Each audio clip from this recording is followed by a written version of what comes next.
देशभक्ति और जनसेवा की कसम खाने वाली कोतवाली पुलिस के नाक के नीचे रात भर रेत और मिट्टी का कारोबार, जबकि दिन में गांजा और हीरोइन का धंधा जोरों पर चल रहा है। खनिज संपदा के दोहन से जहां सरकार को करोड़ों रुपए के राजस्व की चपत लग रही है, तो वहीं नशे के जाल में नई पीढ़ी फंसती जा रही है। इस कारोबार में पुलिस की कमाई पहले के मुकाबले अधिक होने की चर्चाएं हो रही है। सूत्रों की बात पर गौर करें तो कोतवाली क्षेत्र में लंबे समय से कोयला, कबाड़, डीजल, अवैध रेत, गांजा, शराब लेकर सुर्खियों में रहा है। चर्चा है कि अवैध कारोबार पुलिस के मातहत अधिकारी और कर्मचारियों के निगरानी में जोर पकड़ रहा है, लेकिन हीरोइन की बिक्री से लोगों की चिंता बढ़ गई है। दुख और पीड़ा की बात है कि कॉलेज के बच्चे और युवा नशे की चपेट में आ चुके हैं। इतना ही नहीं, नशे की बुराई के खिलाफ अभियान चलाने वाले जिम्मेदार आंकड़े की बाजीगरी में आगे हैं। आंकड़े जरूर बताते हैं कि शहर में अवैध खनिज संपदा और नशे के कारोबार पर शिकंजा कसा जा रहा है, लेकिन हालात इससे ठीक विपरीत है। हर 3 किलोमीटर की दूरी पर गांजा और हीरोइन आसानी से मिल जाता है। ऐसे में सवाल यह है कि गश्त का दम भरने वाली पुलिस और क्षेत्र में नजर रखने वाले बीट प्रभारी आखिर क्या कर रहे हैं। सूत्रों का दावा है कि सभी बीट प्रभारी अवैध कारोबारियों से हर महीने सुविधा शुल्क लेकर उन्हें अवैध काम करने की छूट दे रखी है।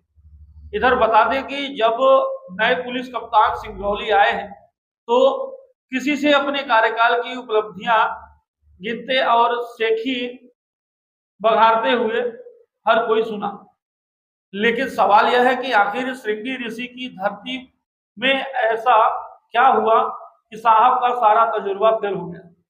क्या साहब ने अपने दायित्वों का सही से निर्वहन नहीं किया, या फिर उनके मातहत कर्मचारी कामों में जो समर्पण दिखाना चाहिए था उसमें कहीं चूक हुई।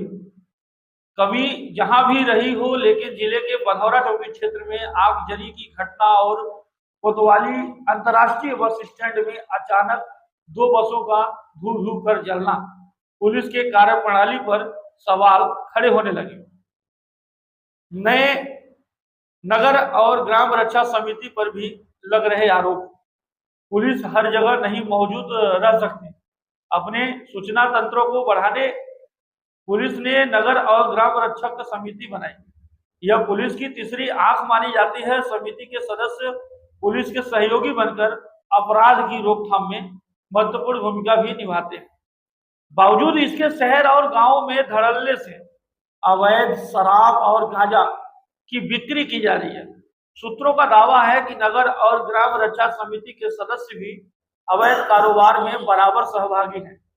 यह तो कहते हैं कि जब वक्त खराब हो तो ऊंट में बैठे व्यक्ति को भी कुत्ता भी काट लेता है, लेकिन इसके उलट यह भी है कि जब वक्त सही हो तो हर कोई बब्बर शेर बन जाता है।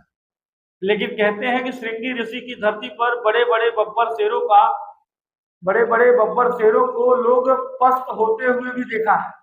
यह शनि और राहु का प्रकोप है या अधिकारियों का अधिक आत्मविश्वास, यह तो कोई राजनीतिक विश्लेषण या फिर प्रख्यात पंडित ही बता सकता है।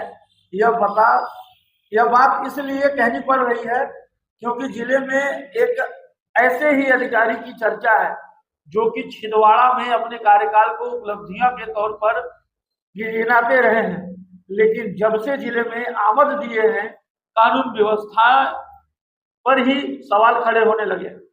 कोतवाली क्षेत्र में 2 नंबरियों का बोलबाला है।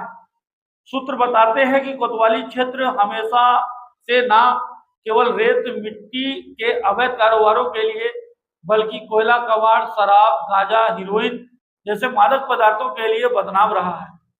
यहाँ धड़ल्ले से ईंट भट्ठे पुलिस और प्रदूषण नियंत्रण बोर्ड के लिए चुनौती रहे हैं।